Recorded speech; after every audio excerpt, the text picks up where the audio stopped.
À 2 heures du matin, alors que j'étais à l'hôpital après avoir accouché, j'ai reçu un appel de la police. Nous avons trouvé votre fille de 6 ans marchant seule sur l'autoroute. Je me suis précipité au commissariat. Ma fille tremblait dans son pyjama. Lorsque j'ai demandé que s'est-il passé, elle a déhité en pleurant, je devais le dire. Maman, papa et grand-mère. Avant de commencer l'histoire, n'oubliez pas de laisser un like et de vous abonner à la chaîne pour voir plus d'histoires comme celle-ci. J'étais arrivé au terme de ma grossesse. Bientôt, je pourrais rencontrer le bébé dans mon ventre. Cette pensée me remplissait d'un mélange d'anxiété et d'impatience. Alors que j'étais assise sur le canapé du salon, le regard perdu par la fenêtre, ma fille Chloé est rentrée de l'école. Maman, je suis rentrée. Dès qu'elle a ouvert la porte d'entrée, Chloé s'est précipitée vers moi. Du haut de ses 6 ans, elle a doucement caressé mon ventre. Est-ce que le bébé va bien aujourd'hui? J'ai hâte de le rencontrer. En voyant le sourire radieux de Chloé, j'avais l'impression que ces jours heureux dureraient éternellement. J'étais enseignante en école primaire, mais après la naissance de Chloé, j'ai décidé de devenir mère au foyer à plein temps pour me consacrer à ma famille. Je croyais que le temps passé avec mes enfants était plus précieux que tout. Mon mari, Brent, travaille comme directeur chez un concessionnaire de voitures d'occasion. Il est dévoué à son travail et à sa famille. Cependant, ces derniers temps, il semblait plus occupé au travail. Il rentrait de plus en plus tard, et il n'était pas rare qu'il arrive après 22 heures. Voir Brent rentrer avec un visage épuisé me faisait culpabiliser. Peut-être que je lui imposais un fardeau en ne travaillant pas. Cette inquiétude me traversait parfois l'esprit. Mais Brent ne se plaignait jamais. « Rachel, ne te surmène pas. Je vais travailler dur pour nous, disait-il gentiment. J'étais toujours reconnaissante d'avoir un tel mari.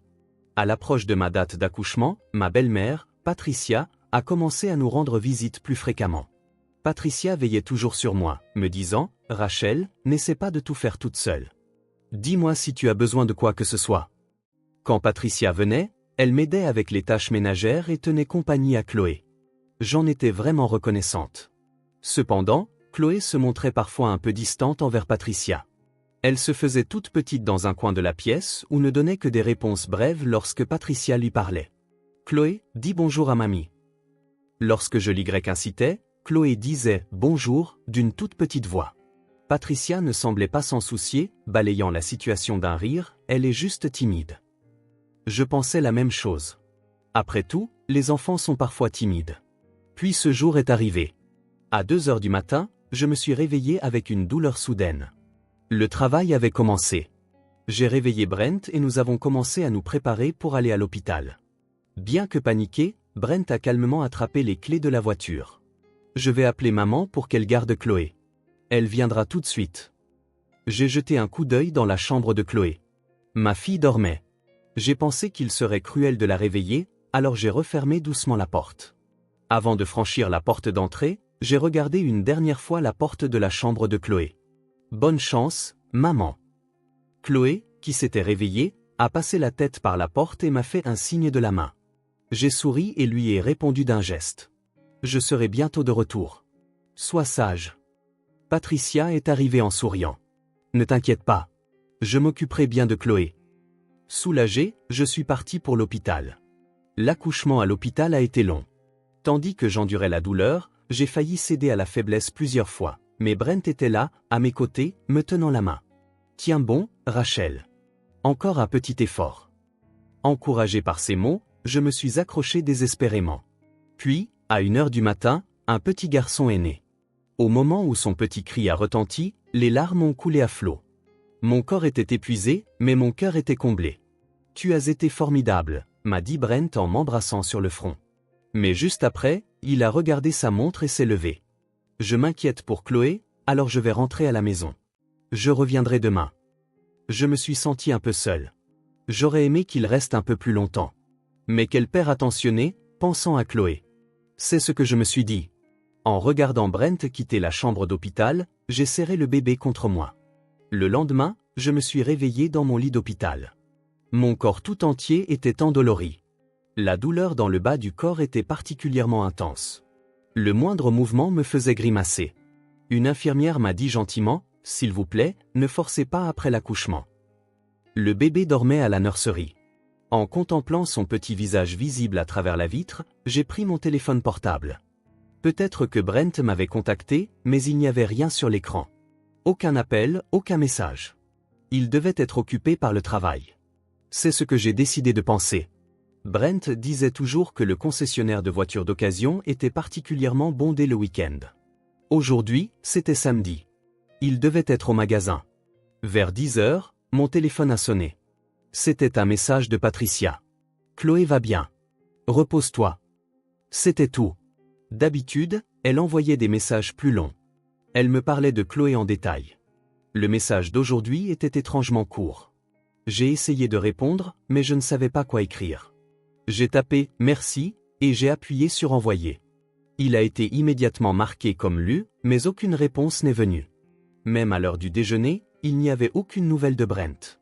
Je commençais à m'inquiéter. Mais peut-être que je me faisais des idées. J'avais entendu dire que les déséquilibres hormonaux après l'accouchement peuvent rendre les émotions instables. Ce devait être ça. Le soir, je n'en pouvais plus. Utilisant le téléphone fixe de la chambre d'hôpital, j'ai appelé à la maison. Après 3 sonneries, Chloé a répondu. « Allô ? Chloé, c'est maman. » La voix de Chloé était enjouée, mais semblait tendue. Le ton était légèrement différent de d'habitude. « Chloé, tu vas bien ? Tu t'amuses bien avec mamie ? » « Oui, ça va. » Il y eut une pause subtile dans sa réponse. J'ai ressenti un sentiment de malaise. « Tu as bien mangé ? » « Oui, j'ai mangé. »« Chloé, il s'est passé quelque chose ? Tu n'as pas l'air très en forme. »« Non, rien. » À ce moment-là, j'ai entendu la voix de Patricia en arrière-plan. « Chloé, raccroche maintenant. Maman a besoin de se reposer. »« Mais je suis encore en train de... » »« Ça suffit maintenant. Donne-moi le téléphone. » Clic, l'appel s'est terminé. Je suis resté figé, serrant toujours le combiné. Quelque chose n'allait pas. La voix de Chloé, l'attitude de Patricia, tout. Mais je ne pouvais pas dire exactement ce qui n'allait pas. Je me suis dit que je réfléchissais trop. Patricia était bienveillante. Chloé avait dit qu'elle allait bien. Il n'y avait pas de problème. Tout allait bien. Mais au fond de mon cœur, une petite alarme continuait de sonner. L'après-midi du 2e jour après l'accouchement, Brent est venu me rendre visite. J'étais si heureuse que je n'ai pas pu m'empêcher de sourire. « Brent. Salut, comment tu te sens ?» Sa voix était monocorde. Elle manquait de sa chaleur habituelle. Quand Brent est entré dans la chambre, il a légèrement posé sa main sur mon épaule. « Pas de baiser. Tu veux aller voir le bébé ? Il est à la nurserie. »« Oui, bien sûr. » Nous avons marché dans le couloir jusqu'à la nurserie. À travers la vitre, notre fils dormait. J'étais rempli d'émotion, mais Brent était sans expression. Il a juste jeté un coup d'œil au bébé et a immédiatement vérifié sa montre. « Il faut que j'y aille. »« Quoi ? Tu viens d'arriver ?» ai-je dit, surprise. Seulement 15 minutes s'étaient écoulées. Le travail s'accumule. « Désolé, mais je reviendrai demain. » Brent a tourné les talons et est parti rapidement. Je suis resté seul dans le couloir. Une infirmière m'a demandé avec inquiétude si j'allais bien, mais j'ai forcé un sourire et j'ai dit « Je vais bien ». Sur le chemin du retour vers ma chambre, j'ai essayé d'arrêter Brent. « Brent, je sors de l'hôpital après-demain. Tu viendras me chercher ?» Brent s'est retourné. L'espace d'un instant, son expression s'est durcie. Ses yeux brillaient d'une lueur froide, mais il a immédiatement retrouvé son expression normale. « Oui, bien sûr. Dis-moi l'heure. » « Je pense que ce sera vers 10 heures. » « D'accord. À demain alors. » Sur ce, Brent est monté dans l'ascenseur. Juste avant que les portes ne se ferment, j'ai regardé dans ses yeux. J'ai senti quelque chose de froid dans ce regard. Un regard vide, sans la moindre trace d'affection. Ce doit être mon imagination. C'est ce que j'essayais de penser. Cette nuit-là, je n'ai pas pu dormir. Je me réveillais sans cesse pour allaiter le bébé, mais ce n'était pas la seule raison. L'anxiété me serrait la poitrine. Est-ce que Chloé allait vraiment bien ? Que signifiait l'attitude de Brent ? À 2 heures du matin, alors que je venais de finir d'allaiter et que j'étais sur le point de m'endormir, mon téléphone portable a sonné. Un appel d'un numéro inconnu. Qui appellerait à cette heure ? J'ai répondu au téléphone nerveusement. Allô, ici la police. Est-ce que je parle à Rachel Thompson ? Mon cœur a failli s'arrêter. La police ?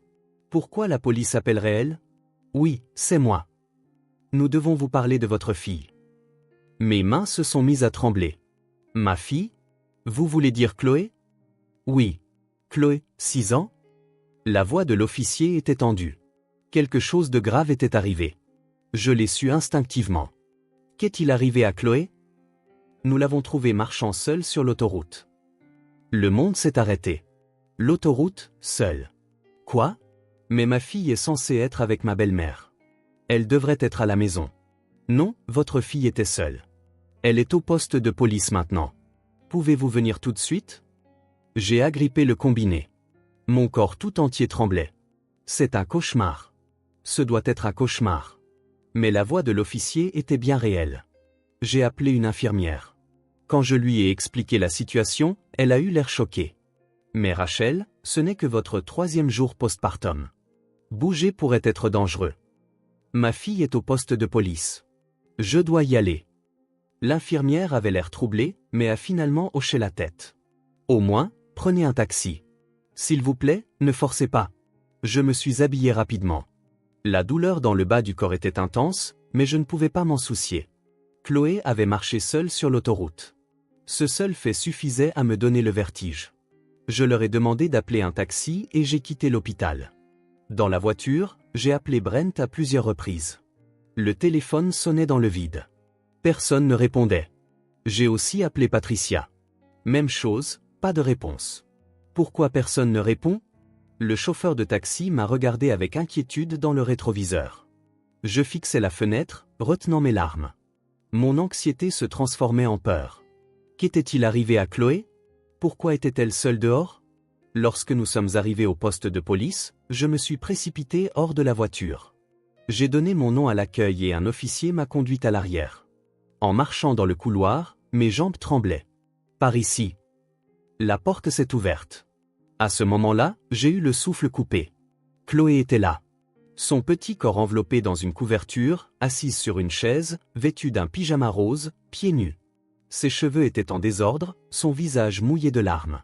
Elle tremblait. Chloé, je me suis précipité vers elle. Oubliant la douleur postpartum, j'ai serré ma fille dans mes bras. Maman. Chloé a enfoui son visage dans ma poitrine et s'est mise à sangloter. Maman. Maman, répétait-elle sans cesse. Mes larmes non plus ne s'arrêtaient pas. C'est bon, Chloé. Maman est là. Tout va bien maintenant. Un officier a apporté une chaise. Je me suis assise avec Chloé sur mes genoux. Chloé s'est accrochée à moi, continuant de trembler. Madame Thompson. Un officier plus âgé m'a adressé la parole. Son badge indiquait « Chef Johnson, police de l'État de Détroit. Votre fille a été trouvée sur l'autoroute 94. Un chauffeur de camion a appelé. L'autoroute. Je n'arrivais pas à y croire. Il faut au moins 15 minutes en voiture de notre maison à l'autoroute. Comment une enfant de 6 ans? Elle a miraculeusement évité tout accident. Mais si nous étions arrivés ne serait-ce qu'un peu plus tard? Le visage du chef Johnson était sévère. Madame Thompson, pourquoi votre fille de 6 ans marchait-elle seule sur l'autoroute au milieu de la nuit? J'ai secoué la tête. Je ne sais pas. Ma fille était censée être à la maison avec ma belle-mère. Avez-vous contacté votre belle-mère? J'ai appelé plusieurs fois, mais elle n'a pas répondu.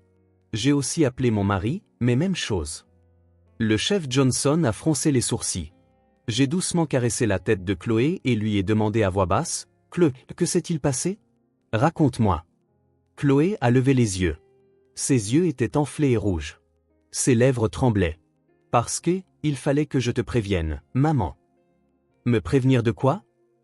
De nouvelles larmes ont coulé des yeux de Chloé. Papa et mamie. Un frisson m'a parcouru l'échine. Qu'est-ce qu'ils ont fait, papa et mamie? Ils ont dit des choses effrayantes. Une autre officier, plus jeune, a parlé doucement à Chloé. Chloé, prends ton temps et raconte-nous. D'accord? Nous voulons te protéger, toi et ta maman. Pour ça, nous avons besoin d'entendre ce qui s'est passé.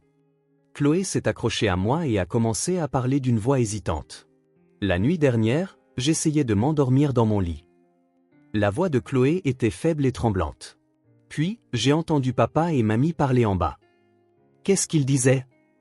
Au début, je n'entendais pas bien, mais leurs voix sont devenues plus fortes. Chloé a repris son souffle. Papa a dit, après-demain. J'avais l'impression de ne plus pouvoir respirer. Après-demain. C'était le jour de ma sortie de l'hôpital.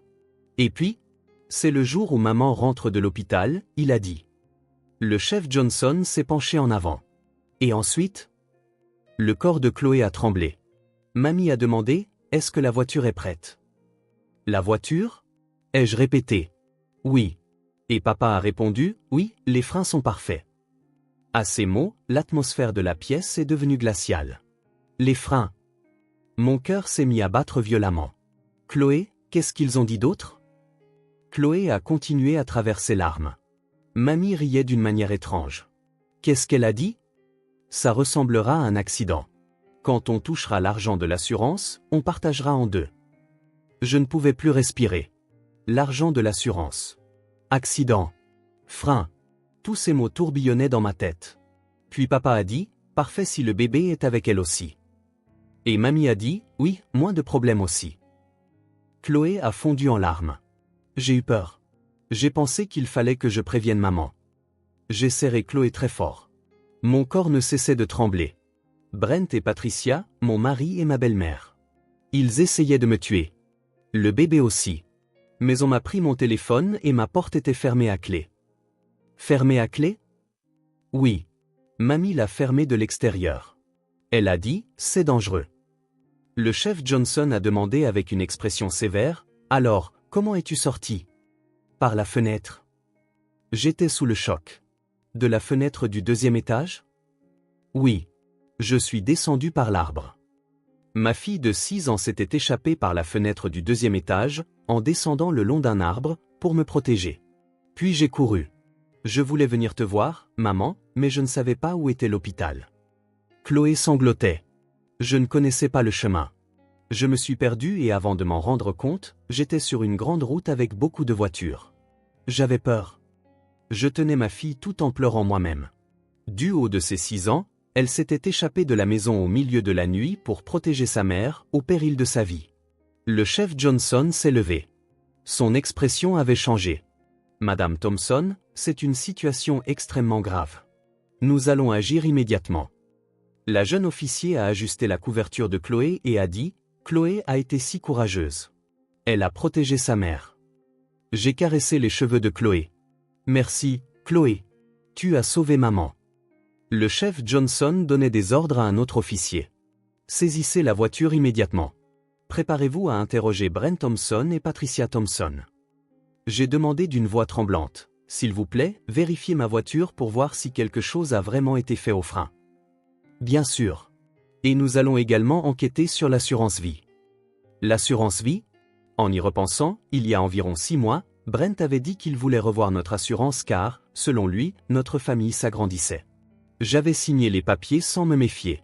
Tout était prévu, attendre que j'accouche, faire passer ça pour un accident le jour de ma sortie pour me tuer, pour toucher l'argent de l'assurance. Avec Chloé sur mes genoux, j'ai levé les yeux au plafond. Si Chloé n'avait rien remarqué, si Chloé avait dormi cette nuit-là, si Chloé n'avait pas eu le courage de s'échapper, je ne serais plus là en ce moment. Le bébé non plus.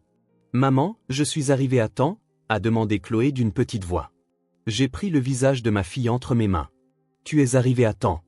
Grâce à toi, Chloé, maman a été sauvée. Tu es une vraie héroïne. Le chef Johnson est revenu. Madame Thompson, nous nous rendons à votre domicile et sur le lieu de travail de votre mari maintenant. Nous allons vous protéger, vous et votre fille. Vous êtes en sécurité maintenant. Mais mon cœur n'était pas en sécurité. Mon mari et ma belle-mère avaient essayé de me tuer. Je n'arrivais toujours pas à croire à cette réalité.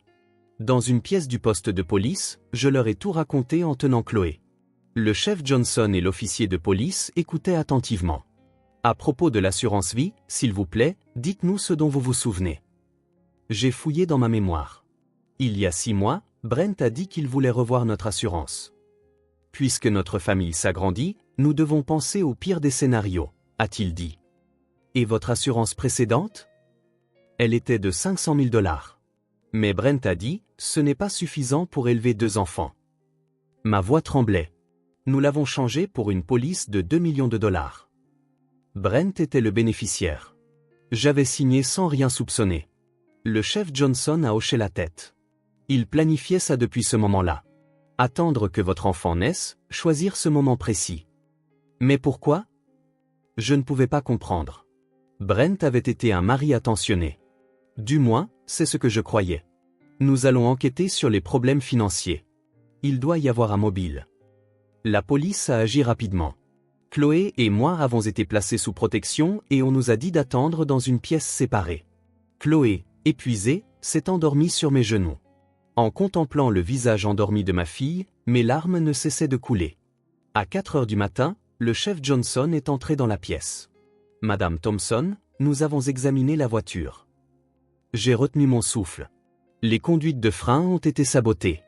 Le système était truqué pour que, au moment où vous appuieriez sur les freins sur l'autoroute, il lâche complètement. J'ai eu le vertige. C'était vrai. Le témoignage de Chloé était entièrement vrai. Ce n'est pas un travail de professionnel. Votre mari l'a probablement fait lui-même. On peut trouver des instructions sur Internet. Quand? Probablement hier ou la veille. Pendant que vous étiez à l'hôpital. Je me suis mordu la lèvre. Pendant que j'étais à l'hôpital en train de donner naissance à notre bébé, mon mari sabotait la voiture pour me tuer. Nous avons également enquêté sur la situation financière de votre mari. Le chef Johnson m'a montré des documents. Des chiffres incroyables y étaient inscrits. Votre mari a des dettes s'élevant à plus de 300 000 $ au total. La plupart sont des dettes de casino. Nous suspectons une dépendance au jeu. Je ne savais rien. Ni que Brent jouait, ni qu'il avait des dettes. Nous avons aussi enquêté sur votre belle-mère, Patricia. Elle a également une dette de carte de crédit de 150 000 $. Elle est au bord de la faillite. Ils avaient tous les deux besoin d'argent. C'est pourquoi ils ont essayé de me tuer pour l'argent de l'assurance. De plus, nous avons découvert que votre mari a une maîtresse. À ces mots, j'ai été abasourdi. Une collègue de son travail. La relation dure depuis 6 mois. Une partie de la dette provenait de cadeaux pour cette femme. Tout s'est effondré. Le Brent que je connaissais n'était qu'une illusion. Le mari attentionné, le père dévoué.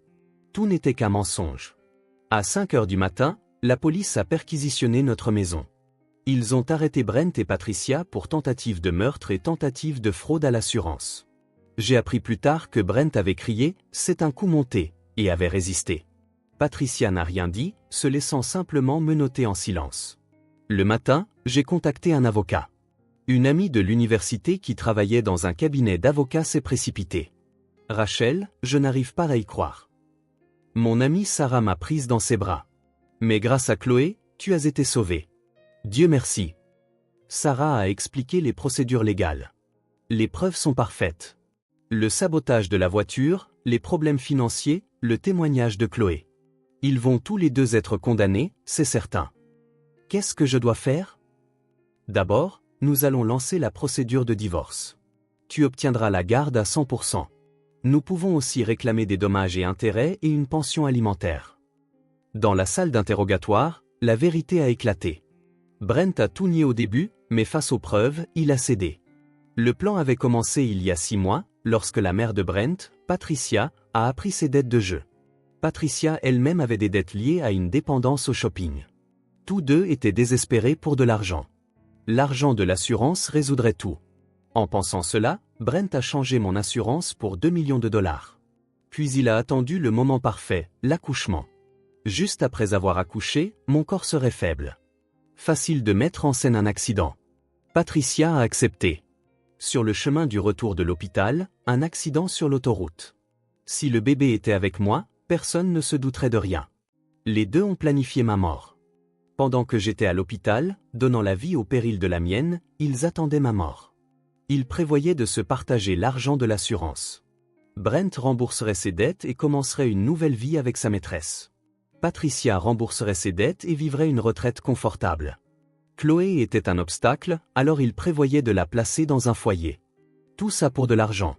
Juste pour ça, ils ont essayé de nous prendre la vie, à moi et à mon bébé. L'après-midi, je suis retourné à l'hôpital avec Chloé. Les infirmières, sachant ce qui s'était passé, nous ont accueillis en larmes. Rachel, Chloé, Dieu merci vous allez bien toutes les deux. Le bébé dormait à la nurserie. J'ai pris mon fils dans mes bras et je l'ai regardé avec Chloé. Chloé, c'est ton petit frère. Tu l'as protégé. Chloé a touché la petite main de son frère. Je suis contente d'avoir pu protéger maman et le bébé. Cette nuit-là, Brent et Patricia ont été maintenus en détention sans caution. Les preuves étaient si claires qu'il a été jugé qu'il y avait un risque de fuite. Sarah est venue me voir et a dit qu'ils risquaient tous les deux un minimum de 15 ans, peut-être plus. J'avais des sentiments mitigés. Je détestais mon mari. Mais en même temps, je ressentais de la tristesse. Où était passée la personne que j'aimais? Où n'avait-elle jamais existé? Et pour le divorce? Je commence les démarches tout de suite. La garde te revient. Bien sûr. Le partage des biens sera massivement en ta faveur. Chloé a demandé d'une petite voix. Maman, papa ne reviendra jamais? J'ai pris ma fille dans mes bras. Papa a fait quelque chose de très mal. Alors, il ne peut pas rentrer à la maison pendant un moment. Mamie non plus. Mamie non plus. Chloé a réfléchi un instant puis a dit, alors, on va vivre toute seule. J'ai hoché la tête. C'est ça. Maman, Chloé et le bébé. Nous trois, on va commencer une nouvelle vie. Ça te va? C'est ce qu'il y a de mieux. Dehors, le soleil commençait à se lever. La longue nuit se terminait et un nouveau jour commençait. Notre nouvelle vie commençait ici aussi. En tenant Chloé, j'ai fait un vœu. Je protégerai absolument ces enfants. Je ne laisserai plus jamais personne leur faire du mal. Nous trois, nous serons heureux. Une infirmière a dit gentiment, Chloé est une vraie héroïne. Elle a sauvé sa mère et son petit frère. Chloé a souri timidement. En voyant ce sourire, j'ai pensé à ce qu'est une vraie famille. Ce n'est pas une question de lien de sang. C'est se protéger et s'aimer les uns les autres. C'est ça, la famille. Et nous avons ce que Brent et Patricia n'avaient pas. Le véritable amour. J'ai regardé mes deux enfants. 1 an a passé. Je vis dans un petit appartement avec Chloé et mon fils, Ethan. Chloé a eu 7 ans et est maintenant en 2e année. Ethan a 1 an. Il a commencé à marcher à 4 pattes, explorant la maison chaque jour. Brent et Patricia ont chacun écopé d'une peine de 15 ans de prison. Au procès, tous deux ont reconnu leur culpabilité. La maîtresse de Brent s'est installée avec un autre homme juste après son arrestation. Tout ça pour rien. J'ai commencé à travailler comme graphiste à domicile. Le revenu n'est pas aussi élevé que lorsque j'étais enseignante, mais le temps passé avec les enfants est ce qui compte le plus. Je me lève le matin, j'accompagne Chloé à l'école, je joue avec Ethan, je travaille et je vais chercher Chloé le soir. Des jours simples mais heureux. Chloé parle régulièrement avec un conseiller scolaire. Cette nuit-là apparaît encore parfois sous forme de cauchemar, mais peu à peu, elle sourit davantage. Elle s'est fait des amis. Un après-midi, Chloé est rentrée de l'école et a dit « Maman, aujourd'hui en cours d'art plastique, on a dessiné nos familles. » Chloé a étalé sa feuille de dessin. 3 personnages y étaient dessinés. Une grande femme, une petite fille, un plus petit garçon, tous les 3 se tenant la main et souriant. « C'est ma famille », a dit Chloé fièrement. J'ai senti les larmes me monter aux yeux. C'est un très beau dessin. Qu'est-ce que la maîtresse a dit? Elle a dit « Quelle famille chaleureuse » et m'a félicité. Ce soir-là, après avoir couché Ethan, Chloé et moi nous sommes assis ensemble sur le canapé.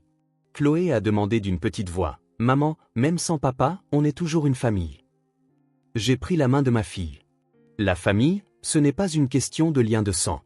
Ce sont des gens qui prennent soin les uns des autres et se protègent. Cette nuit-là, Chloé a protégé maman. Maman protège Chloé et Ethan. C'est ça, la famille. Chloé est restée silencieuse, comme si elle réfléchissait. Puis elle a lentement hoché la tête. Alors on est une vraie famille. C'est ça. La meilleure famille du monde. Dehors, le coucher de soleil s'estompait. Une lumière orangée illuminait la pièce. Chloé est allée jeter un coup d'œil dans la chambre d'Ethan. En regardant le visage endormi de son frère, elle a souri doucement. Je contemplais mes 2 enfants. Ces enfants sont tout pour moi, et je suis tout pour eux. Mon mari et ma belle-mère, liés par le sang, ont essayé de nous tuer pour de l'argent. Mais cette petite fille m'a protégé au péril de sa vie. Qu'est-ce qu'une vraie famille? Maintenant, je connais clairement la réponse. Des personnes unies par l'amour. Des personnes qui se soucient les unes des autres et se soutiennent. Des personnes qui sont là pour vous dans les moments difficiles. C'est ça, la famille. Une lettre de Brent est arrivée de prison.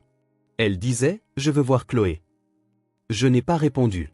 Il a perdu son droit d'être un père. Un homme qui a mis sa fille en danger et a essayé de tuer sa mère. Il n'y a aucune raison de le laisser la voir. Il n'y a eu aucune lettre de Patricia. Selon l'avocat, elle pleure tous les jours dans sa cellule. Elle a perdu son fils, ses petits-enfants, tout. Elle le mérite. Chloé est revenue dans le salon. Maman, mets des rouleaux aux œufs dans ma gamelle demain. Bien sûr.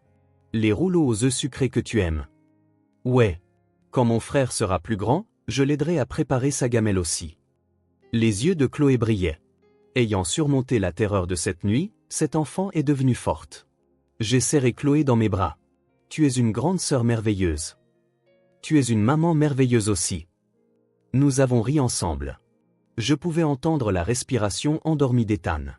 Des moments paisibles et chaleureux. C'est notre famille. Elle n'est peut-être pas parfaite, mais elle est pleine d'amour. C'est suffisant.